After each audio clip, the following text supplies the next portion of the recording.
Syedon massa dari berbagai elemen terus menggencarkan aksi demo dalam rangka mendesak pemerintah untuk menurunkan harga BBM yang akan membuat harga barang-barang melambung tinggi.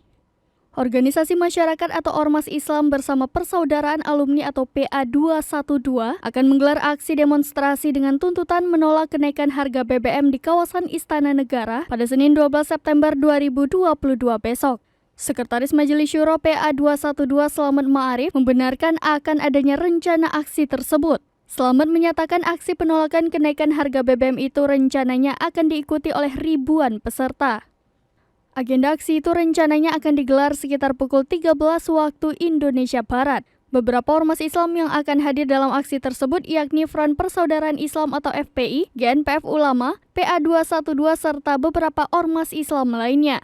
Secara terpisah, tim advokat bela ulama sekaligus kuasa hukum Muhammad Rizik Syihab Aziz Yanuar juga mengonfirmasi adanya aksi tersebut. Hanya saja Aziz tidak membeberkan secara detail mengenai mekanisme aksi yang akan digelar besok.